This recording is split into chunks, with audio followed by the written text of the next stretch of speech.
눈앞의 여자를 구하기 위해 혼신의 힘을 다해 괴한들과 몸싸움이 시작되고 그 과정에서 괴한 한 명이 돌에 걸려 뒤로 넘어지면서 머리를 다치게 되었습니다. 급히 병원으로 실려갔고 저는 그녀를 안심시켰지만 걱정이 되었습니다. 그녀 또한 본의 아니게 일이 커져서 어찌할 바를 모르고 있었습니다. 또한 어머니는 여자와의 친밀감이 더 커질수록 아들의 미래를 망칠까봐 두려워서 아들과 그녀의 사랑을 만류했습니다. 그녀 또한 어머니와 제가 사이가 멀어지는 것을 옆에서 보면서 그녀는 결단해야만 됐습니다. 그녀는 저에게 자신을 멀리하라고 말했지만 저는 확고했습니다. 어머니도 못마땅한 자식의 행동에 그만 몸져 누워버리고 말았고 그로 인해 저 또한 어디서부터 잘못됐던 것인가 생각하게 되었지만 포기는 없었습니다. 마음이 산란하여 동네 주점에 들러 술을 마시며 사색에 잠겼습니다. 어머니를 간호하던 그녀가 불안한 기색으로 저를 찾아와 술 한 잔을 따르며 격려를 했습니다. 저는 생각했습니다. 어차피 그녀를 저의 배에 태워 함께 건너는 배를 멈출 수가 없었습니다. 계속 건너야 한다. 끝까지 가야 한다. 라고 생각하였습니다. 며칠이 지나고 그들이 찾아왔습니다. 포주들은 다친 갱의 치료비에 대한 지급뿐만 아니라 그녀의 몸값에 대한 지급을 요구하면서 돌아왔습니다. 그들은 돈을 갚지 않으면 저와 그녀에게 해를 끼치겠다고 위협했습니다. 제가 가지고 있는 돈 전부를 지불하고 나머지는 후일 갚겠다고 했지만 그들은 일시불 아니면 그녀를 데리고 가겠다고 협박했습니다. 포주들은 한 달 기한 구두 통보를 저에게 전하고 떠나면서 약속을 어길 경우 40% 이자를 붙인다고 했습니다.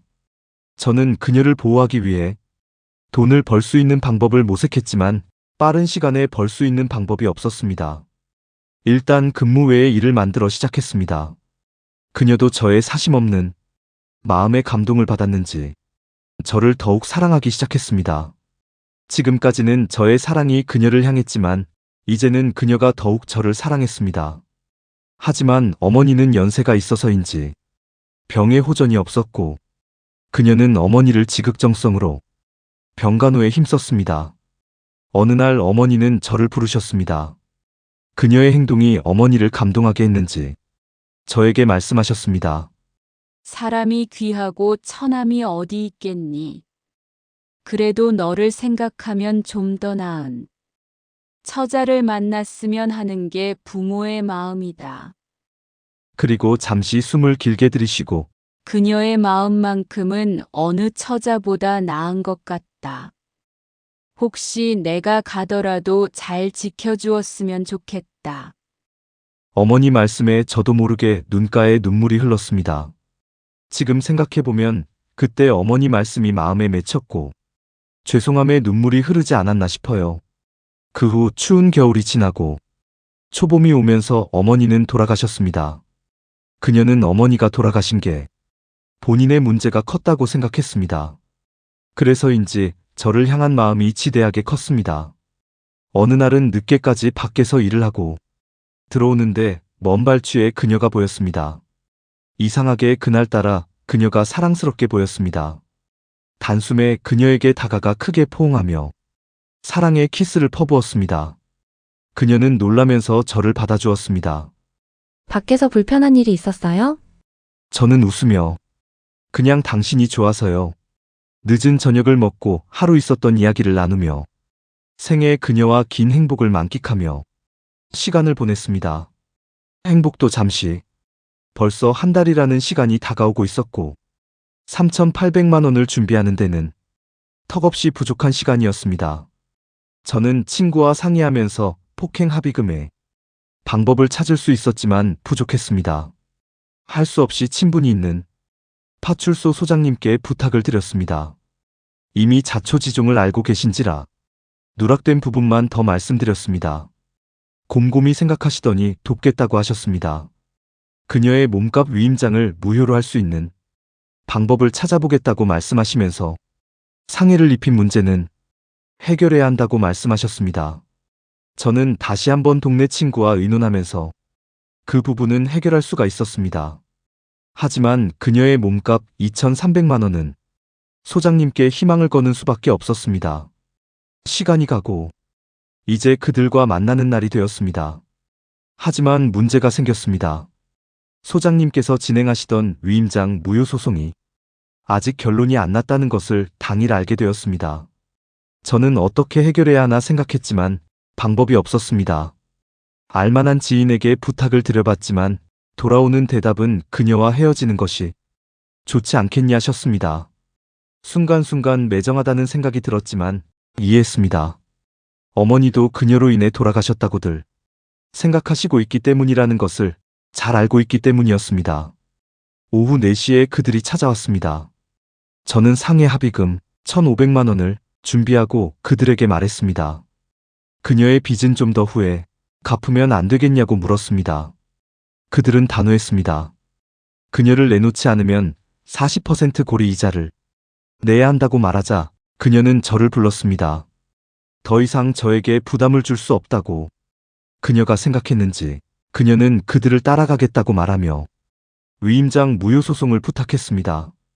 그들은 뒤에 든든한 백을 가지고 있기에 더 이상 방법을 낼 수가 없었습니다. 저는 그녀에게 다시금 힘들고 외로운 생활을 시킬 수가 없었습니다. 그녀를 말렸지만 저와 소장님을 믿는다고 말할 뿐 그녀의 신념을 꺾을 수가 없었습니다.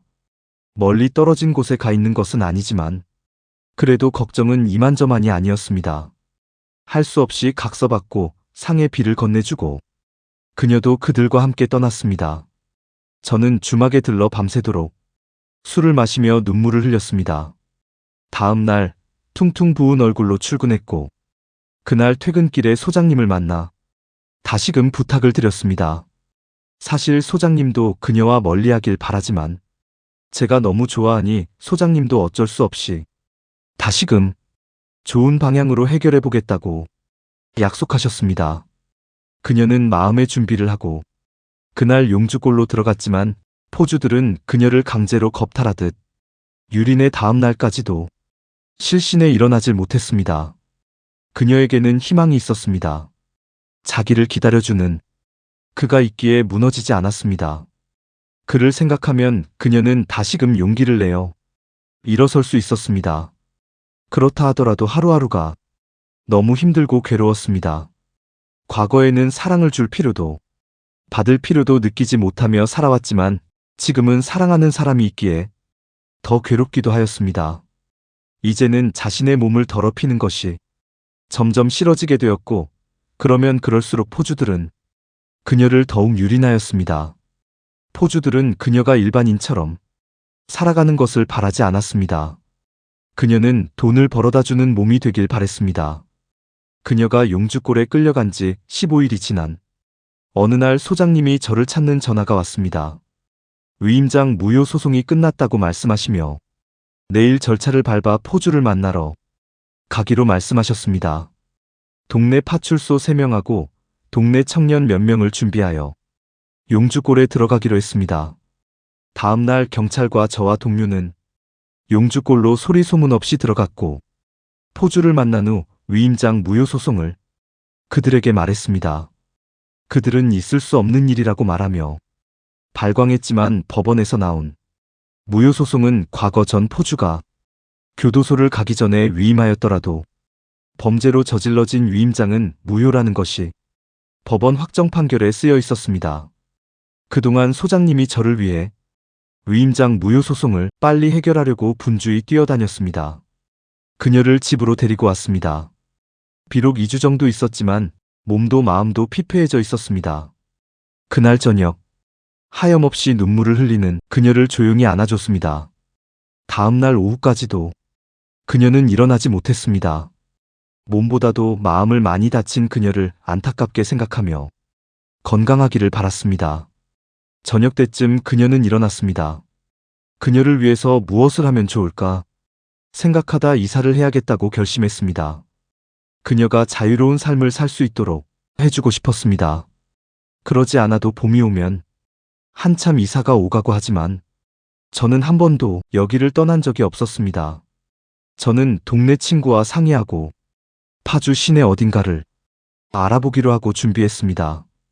그 일은 친구가 알아보기로 했고, 그 사이 그녀의 건강을 챙겼습니다. 그녀는 밖을 나가는 것을 꺼렸습니다. 저는 그녀를 위해서라도 집을 빨리 옮겨야 했고, 그 후 어느 날 시내로 이사했습니다. 집을 팔아서 작지만 전세로 얻었습니다. 그녀는 이사를 온 후에는 마음이 놓이는지 밝아지기 시작하였고, 밖에도 가끔 나갔습니다. 집들이때에 소장님과 동네 친구를 불렀고, 그 자리에서 소장님은 우리에게 지난 일은 다 잊고 행복하게 살았으면 좋겠다고 말씀해 주셨습니다. 저와 그녀는 소장님 말씀대로 행복해지기로 서로에게 약속하며 집들이의 첫날 밤을 맞이하였습니다. 그리고 그녀와 저는 미래를 꿈꾸며 행복한 밤을 보냈습니다. 얼마 후 회사에서 귀가했는데 그녀가 침대에 누워 있었습니다. 보통 같으면 시간이 되면 집 앞까지 마중을 나왔지만 오늘은 그렇지 않았습니다. 어디가 아픈 거예요? 그녀는 미안해요. 마중 나가야 했는데. 오늘 낮부터 몸이 안 좋아져서 쉬었어요. 하루 저녁 지나면 괜찮아질 거예요. 다음 날 몸져 누워 있는 그녀를 두고 직장에 출근했지만 오전 근무만 하고 급히 돌아왔습니다. 그런데 나아져야 할 그녀의 몸 상태가 더 안 좋아지는 것 같았습니다. 안 되겠다 싶어 시내 시립병원 응급실로 데려갔습니다. 불안한 마음에 입원을 시켜 각종 검사를 받게 했습니다. 결과는 내일 오후 늦게나 나온다고 했습니다. 저와 그녀는 기다렸습니다. 아무 일 없기를 기원하며 시간이 지나갔고 다음 날 오후 늦게 결과가 나왔습니다. 결과는 급성 골수암이라고 말씀하셨고 시간도 없지만 급성을 치료할 방법이 없다고, 그리고 길면 3주라고 말씀하셨습니다. 석 달도 아니고 3주라니 하늘이 무너지는 느낌이었습니다. 무엇보다 그녀에게 말을 전할 자신이 없었습니다. 하늘도 무심하지, 강 건너면 산이 가로막는구나. 참으로 비통했습니다. 일주일 시간을 갖겠다고 말씀드리고 병실로 돌아오면서 애써 마음을 숨겼습니다. 그러면서 하루, 이틀, 사흘이 지나가며 약속한 시각이 다가왔습니다. 이제는 그녀에게 병의 진실을 말할 때가 되었습니다. 긴 호흡을 하고 제가 무슨 말을 하더라도 놀라서는 안 돼요. 사실 당신의 병은 급성 골수암이래요. 그런데 그녀는 놀라는 기색이 없었습니다. 일주일 정도 지나면서 어렴풋이 저의 얼굴을 보고 느꼈던 것 같았습니다. 저는 그녀를 위해 회사의 상사에게 자초지종 말씀드리고 잠시 회사에 휴직 신청을 냈고 그녀와 함께하기로 했습니다. 설사 행복하지 못하더라도 외롭지 않게 해야겠다고 생각하며 집에서 그녀가 슬픔에 잠기지 않게 하려고 노력했습니다. 봄이 지나고 초여름이 다가오는 즈음에는 병이 더 악화되면서 깜빡 저를 알아보지 못할 때도 있었습니다. 어느 날 그녀는 저를 보고 함께 행복해했던 개울 상류를 말하며 마지막으로 가고 싶다고 말했습니다. 바로 그녀와 함께 과거 서로 행복해했던 추억의 장소로 갔습니다. 시간은 오후 서너 시쯤 되어가고 있었습니다. 평평한 의자에 그녀와 저는 나란히 앉아 넘어가는 해를 아무 말 없이 바라보고 있었습니다. 한참이 지나서야 그녀가 입을 열었습니다. 약속해 주세요. 내 목까지 열심히 살아주겠다고 약속해요. 당신이 살고자 했던 삶, 당신 어머니가 원했던 삶을 살아나가야 해요. 그리고 힘들겠지만 이제부터는 저의 기억을 당신의 마음속에서 하나씩 하나씩 지워야 해요. 저는 짧지만 지금의 아름다운 추억을 간직하고 떠날 거예요. 저는 눈물을 흘리면서 말했습니다.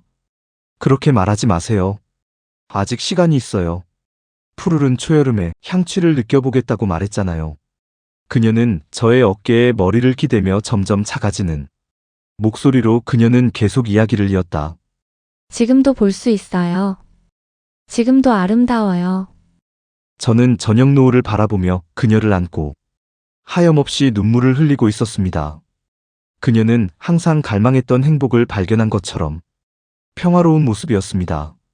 그는 그녀의 장례를 마치고 새로운 결심을 하게 됩니다.